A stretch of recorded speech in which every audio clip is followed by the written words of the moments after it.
Hey there, church family. Scott here. I wanted to share with you all our update from the Elder Board about reopening our church or gathering together here once again in a public way. And I'm going to be sharing with you all from a letter that you will have received. It's in the email that you've received, and I'm going to be walking through that letter, and I may make some additional comments in addition to this letter, but wanted to give you a personal communication because the seriousness, if you will, and the weight of this decision for us to begin opening our church and gathering together again in this season and this time. And I want you to understand that our decision to begin moving forward here, it comes with an incredible amount of prayer and seeking God's Word, His whole counsel of His Word, not just one or two verses here or there, but the entire counsel of His Word, and a lot of discussion as leaders, and not just discussion among ourselves, but discussion with leaders in our community, our denomination, medical professionals. We have gone to great lengths here to make sure we want to be led by God and be wise in our decision making here to reopen, especially when we may not have the permission or approval of our governor to do so.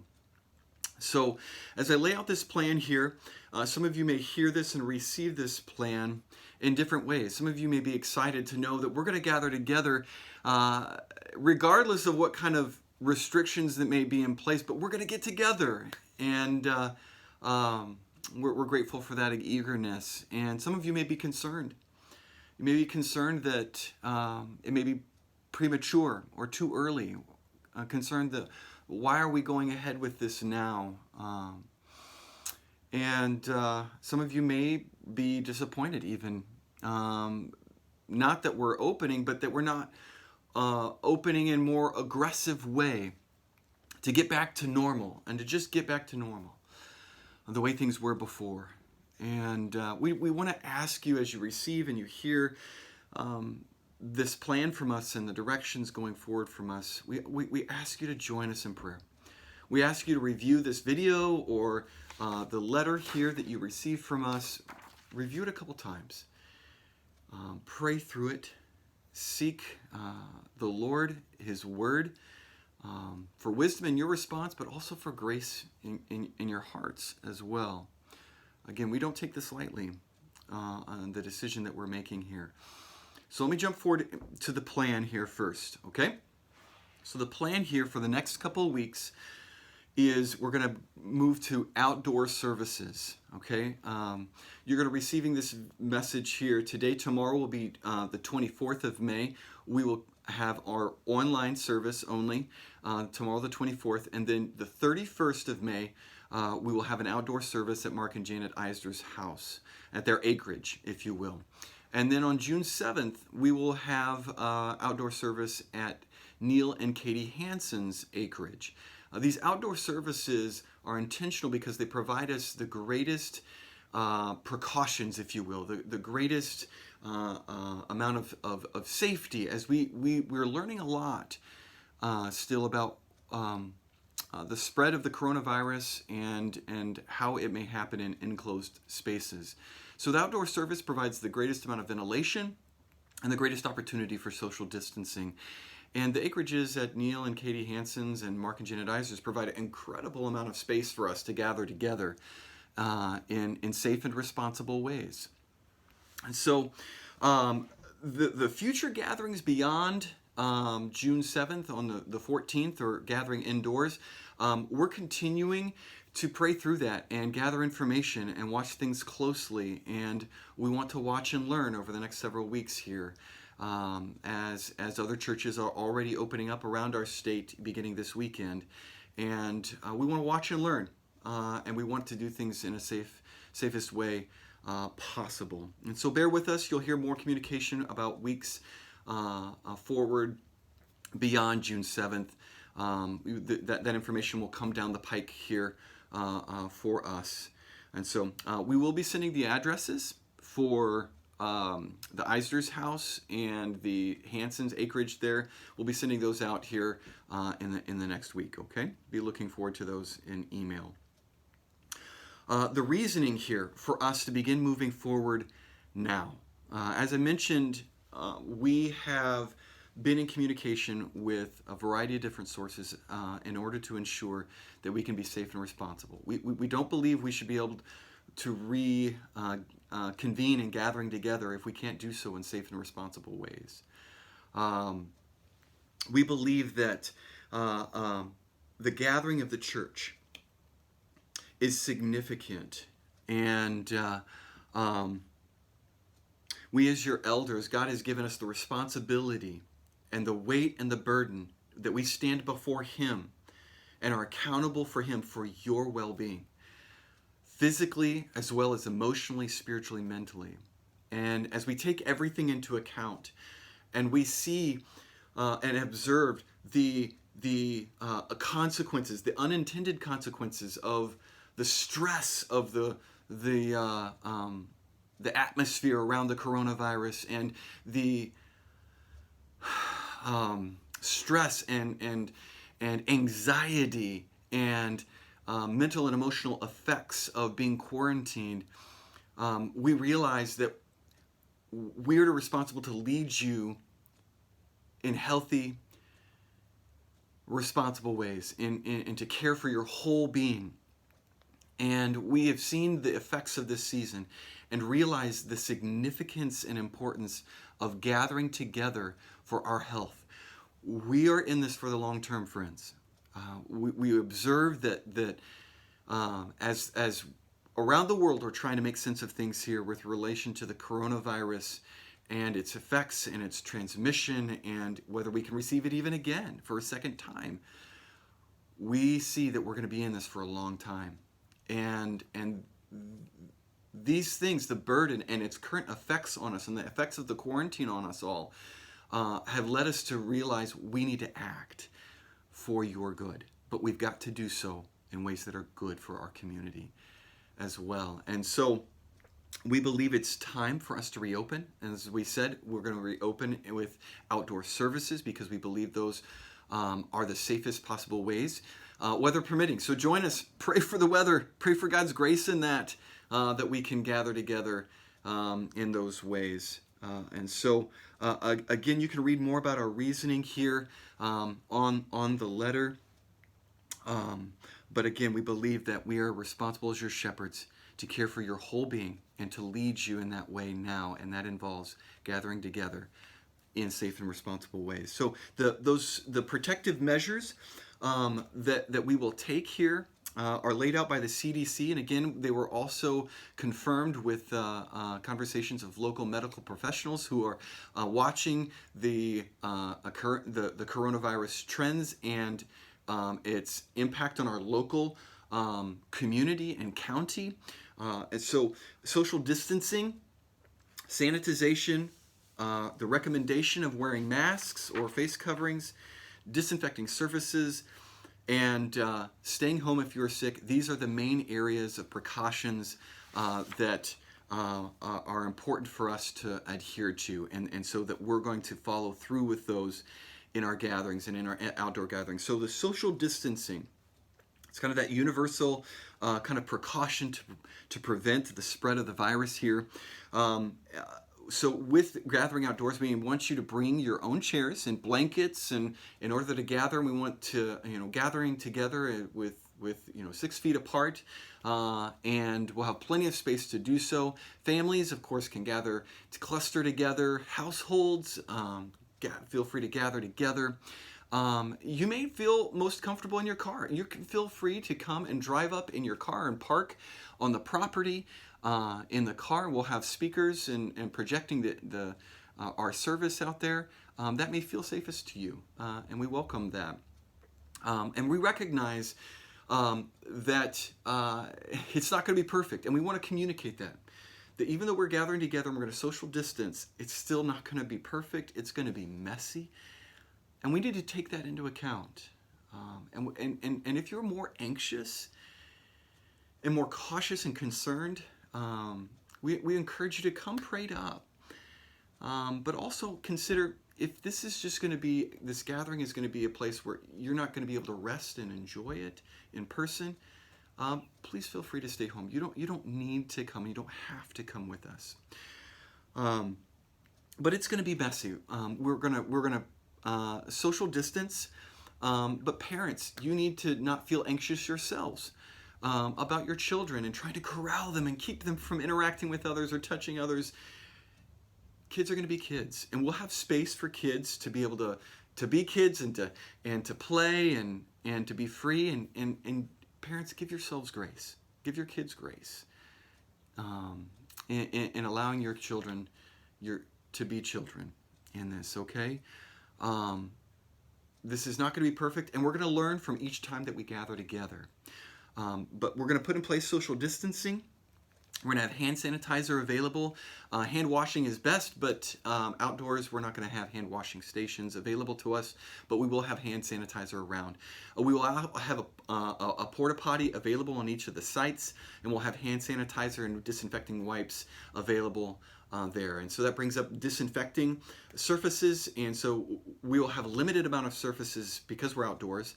But with the BIF there, we'll have the hand sanitizer and the disinfectant wipes to wipe things down after uses and before and after the services. Masks are, I know, a question mark for many, but they are recommended by the CDC. They're not required, and this is going to be based upon your level of comfort, particularly in the outdoor environment, which provides us the best amount of ventilation. Finally, if you're sick, you need to stay home. If you have any symptoms of sickness, just stay home. If you have a fever, stay home. If you don't feel good, stay home. If you have tested positive for the coronavirus in the last 14 days, stay home. If you have a test pending, even though you don't feel like you have any symptoms, but you have a test that's pending for the coronavirus, please stay home. Okay? As far as instructions for gathering together, we need to realize that you're coming at your own risk. We're gathering together, and we believe it's important for us to do so, and it's good for our souls and for our health and our mental health long term. But you come at your own risk. Okay? We believe that you are responsible individuals. You're capable of knowing all the information. We have so much sent to us and available to us. You are capable of making responsible decisions and being responsible for the decisions that you make. And so you need to know that you're coming at your own risk. You need to know that by coming out into any social gathering, whether you're going to, just like going to your grocery store, that's a risk for more spread of the coronavirus. Okay, so by coming, you're coming in your own risk. If we are informed in the case that somebody tests positive for the coronavirus and they were at a church gathering, we will inform you in ways that we are able to inform you, that also honor the confidentiality, Excuse me. And you need to know that you may need to self-quarantine if somebody tests positive in one of our gatherings. Okay. With all of these things said, with these cautions and knowing that you're coming at your own risk and taking responsibility for that, if you're feeling uncomfortable, as we mentioned before, or if you recognize that you are vulnerable, you don't need to come in person. Continue to join us online. All of our services are going to continue to be online as we have done so for the last several years, or the last year or so. Or if you would like, as we offered before, you can come in your car, and you can, like a drive-in service, if you will. That's an option available to you as well. But again, be mindful of your comfort level. We don't want you to violate that, and we don't want you to feel like you need to go beyond that in any way, shape, or form. Okay? As we gather together, this is probably the most important conversation point here that I want to make, especially pastorally, as elders, as leaders, we're coming together with different perspectives on the science, the statistics, the seriousness, the lethality, the mortality rate of this virus. And as a result, we have different perspectives on the caution needed or the freedom that we have in gathering together. More than anything, Jesus describes that when we gather together, that we as believers, we should be known by our love. Jesus said in John chapter 13, 34 and 35, the world will know you are my disciples by your love for one another. And so we of all people, when we gather together, we should do so in love and respect, even when we disagree. When we gather together as God's people, we should be seeking to serve each other above ourselves. Make sacrifices for each other, even when we disagree, because that's what Jesus did for us.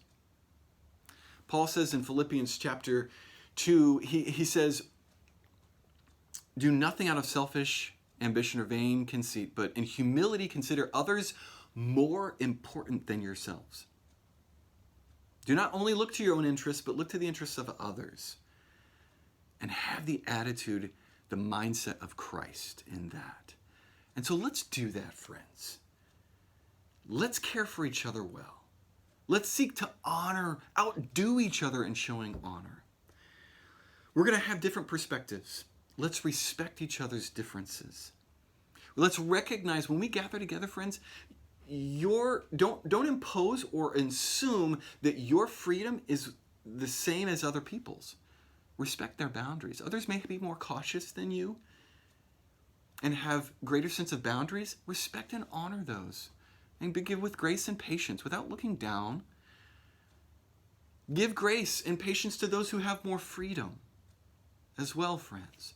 If you find yourself more cautious, give grace and have patience with those who have more freedom than you. Let us represent Christ. And let us love each other well in this, friends. Some final instructions here. Again, as you mentioned, we're gathering together. Bring your own chair, blanket as we gather together. We will have a porta potty available, but we want to encourage you to use the restrooms before you come